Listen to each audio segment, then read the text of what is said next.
Your future self will absolutely thank you for this. We need to make it normal for us to look at an employer's pension arrangements just as much as we might consider whether they offer, free donuts on a Friday or a nice gym membership. This series is brought to you by L&G, helping you build a future that's a little bit richer. Hello, I'm Iona Bain and welcome along to A Little Bit Richer, brought to you by Legal & General. Today, we're touching on workplace pensions, and that's because they've been in the news recently.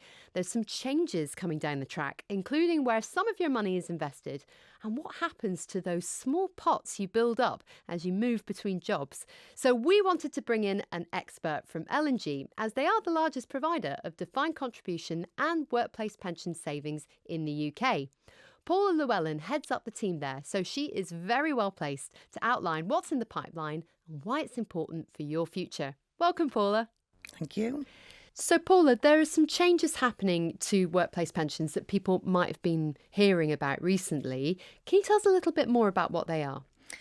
Yeah, so look, pensions are really important for, the standard of living that people need to have in their retirement. And that's why the government really takes a lead on all things pension to make sure that, people are getting the best outcome that they want. So they're introducing some new rules as part of a review that they've done. So what are the specific changes that the government's bringing in? So they're bringing in some new rules as part of the Pensions Bill review, which really means that it's going to drive better outcomes for the longer term for pension savers. But these things are not going to happen overnight. They're going to take a number of years to roll through. So nothing immediately is changing, but we'll definitely see something over the next few years.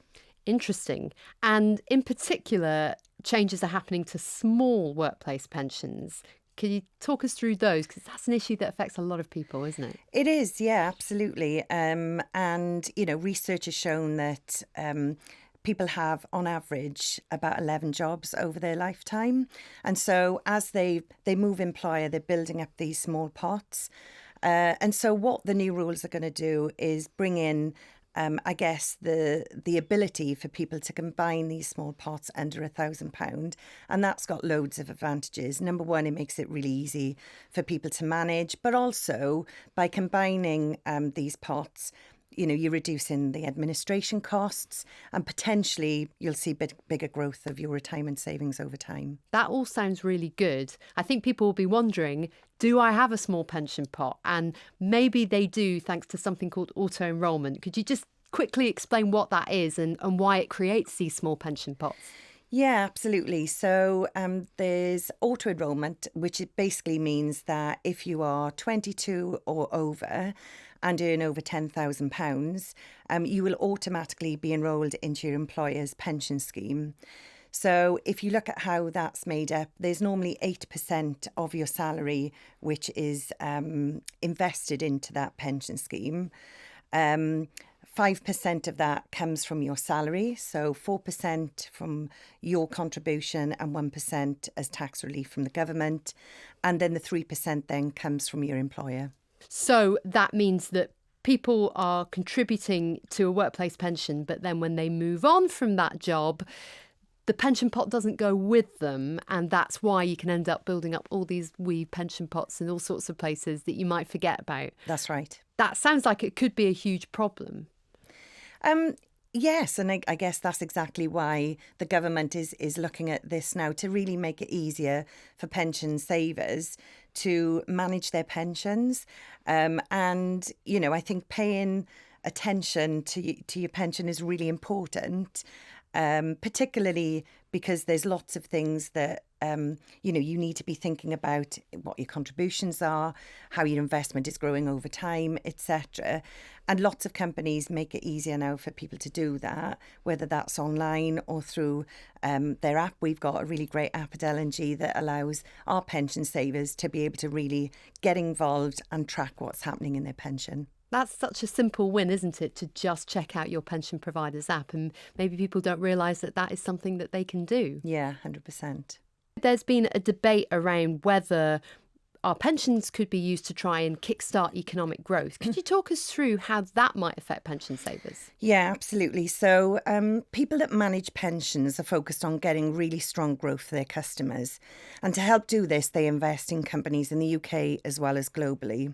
So in the changes that the government have announced, they're keen to see more money from workplace pensions being invested in the UK to help support the UK's economy and growth.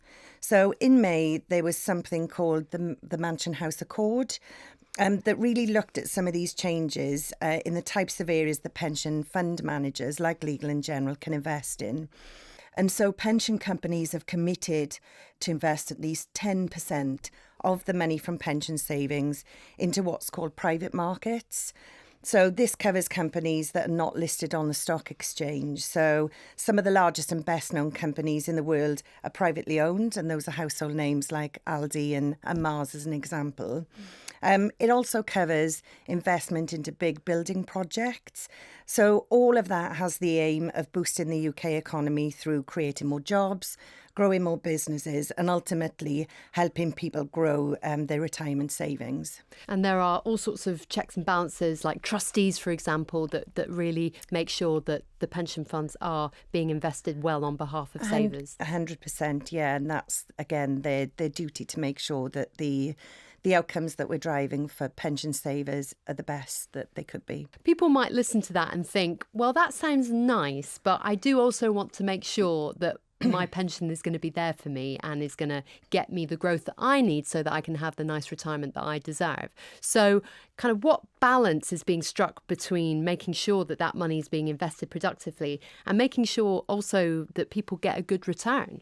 This new accord, the Mansion House Accord, just helps to give a direction of travel, I guess, in terms of balancing what we're doing with pension savings as well as investing in the economy. So, yeah, it's something that, you know, pension companies like Legal & General are really focused on, but ultimately driving that outcome for pension savers is the most important thing. We've seen some of these examples in other countries, like Australia as an example, where similar schemes really invest heavily into these private markets and Australian businesses, much more than in the UK. So there is sort of a precedent already in other markets of how to do this, and that's what the UK is looking to do.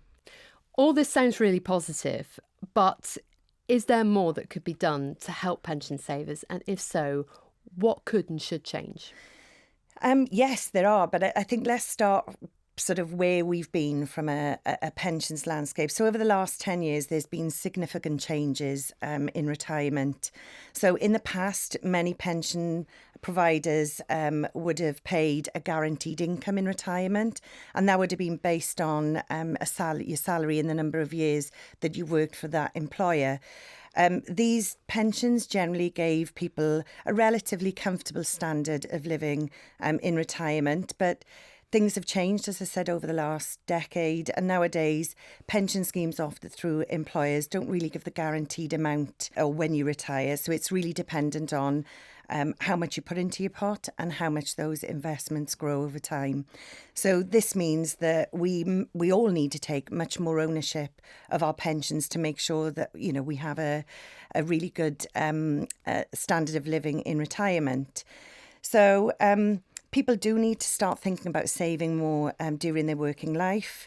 And that is something that obviously will help them to have a much more comfortable retirement. So if we just think about what that means for people in their 20s and 30s, so if you're putting money into your pension, or not putting money into your pension, probably because it's not high on the priority list. There's lots of other things that are taking, I guess, the demands of what you're earning.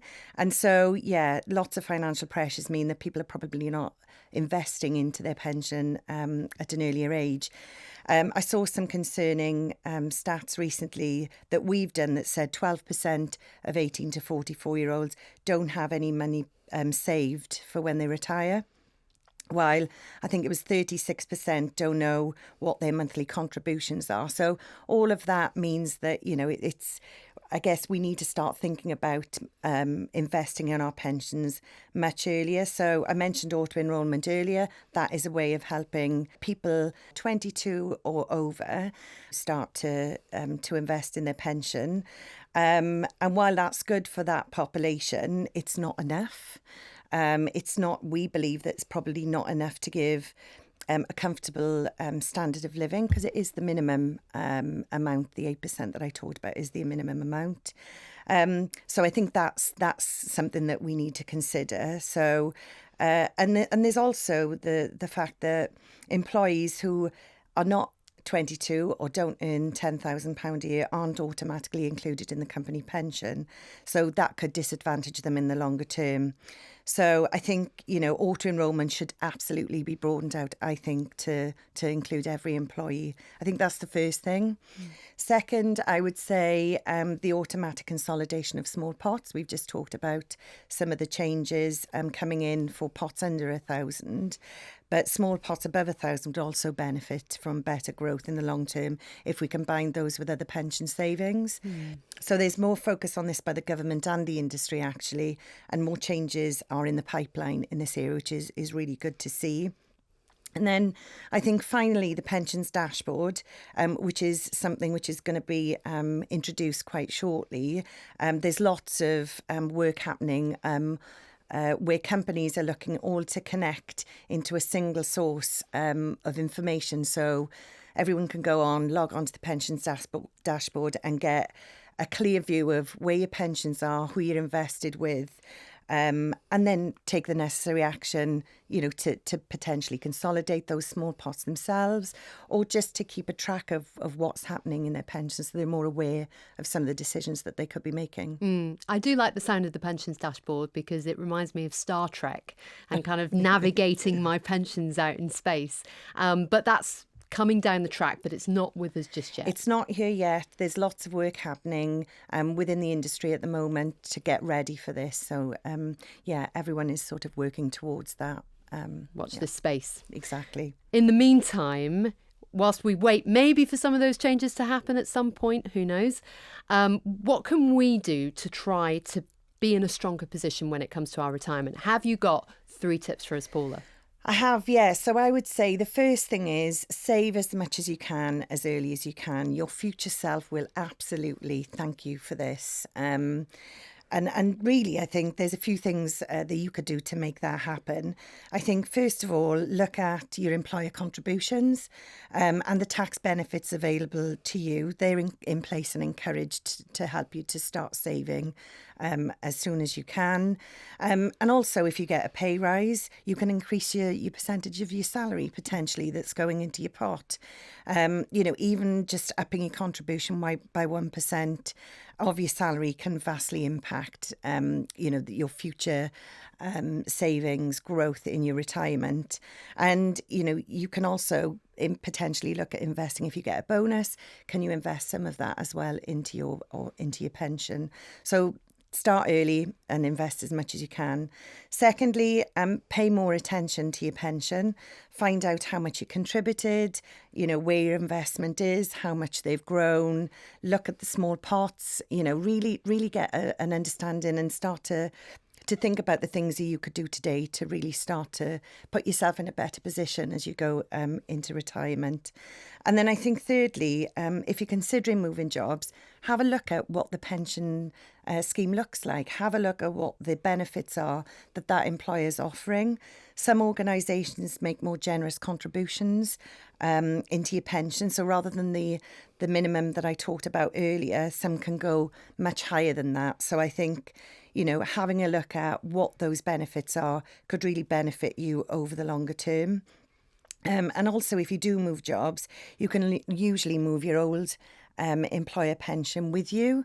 So again, that keeps everything nice and simple for you, keeps everything in one place, but also gives you the opportunity to really grow that investment over time. That's really good to know. And yeah, I think you're right. We need to make it normal for us to look at an employer's pension arrangements just as much as we might consider whether they offer, free donuts on a Friday or a nice gym membership. the pension matters just as much, if not more, in the long run. So, It does. In yeah. the long run, absolutely does, yeah. Really, really helpful tips. Thanks so much, Paula. It's clear small actions today can really make a difference further down the line.